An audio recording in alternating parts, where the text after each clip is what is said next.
RBI द्वारा लगाया गया प्रतिबंध। आज हम आपको पेटीएम से जुड़ी चिंताओं पर एक विस्तृत जानकारी देने जा रहे हैं। नमस्कार, मेरा नाम है रविंद्र कश्यप और आप देख रहे हैं खबरों की दुनिया। बता दें कि चालू वित्त वर्ष 2024 के आखिरी दिन 31 जनवरी के दिन भारतीय रिजर्व बैंक आरबीआई ने Paytm payment bank limited (PPBL) पर आरबीआई के निर्देशों का लगातार उल्लंघन करने के कारण पेटीएम के बैंकिंग सेवा पर प्रतिबंध लगा दिए हैं।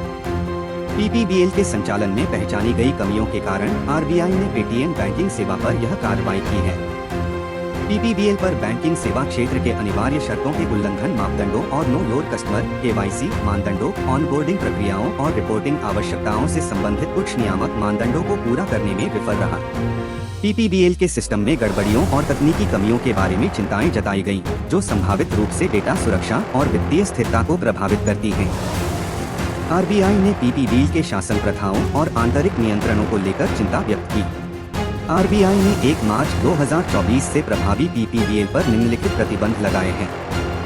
1. पीपीबीएल नए बचत खाते नहीं खोल सकता या नए वॉलेट, प्रीपेड इंस्ट्रूमेंट, फास्टैग या national common mobility card (NCMC) जारी नहीं कर सकता। 2. पीपीबीएल मौजूदा खातों में किसी भी और जमा को स्वीकार नहीं कर सकता। 3. पीपीबीएल मोबाइल टॉपअप और बिल भुगतान सहित किसी भी नए क्रेडिट लेनदेन को संसाधित नहीं कर सकता। मौजूदा पीपीबीएल ग्राहक अपनी शेष राशि के भीतर धनराशि निकालने और लेनदेन करने के लिए अपने मौजूदा खातों का उपयोग करना जारी रख सकते हैं। हालांकि वे नए फंड नहीं जोड़ सकते, नए खाते नहीं खोल सकते या क्रेडिट सेवाओं का लाभ नहीं उठा सकते। पेटीएम ने आरबीआई की कार्रवाई को स्वीकार किया और ग्राहकों को आश्वासन दिया कि उनके फंड सुरक्षित हैं। उन्होंने कहा कि वे चिंताओं को दूर करने और नियमों का पालन करने के लिए आरबीआई के साथ काम कर रहे हैं। इसके अतिरिक्त वे ग्राहकों को वित्तीय सेवाएं प्रदान करने के लिए अन्य बैंकों के साथ वैकल्पिक भागीदारी तलाश रहे हैं। पीपीबीएल सक्रिय रूप से चिंताओं को दूर करने और अनुपालन प्राप्त करने के लिए आरबीआई के साथ काम कर रहा है। पीपीबीएल के संचालन और वित्तीय सेवाओं की पेशकश करने की क्षमता का भविष्य अनिश्चित बना हुआ है। पीपीबीएल के खिलाफ आरबीआई की कार्रवाई वित्तीय संस्थानों द्वारा नियमों का पालन करने और मजबूत शासन प्रथाओं को बनाए रखने के महत्व पर प्रकाश डालती है।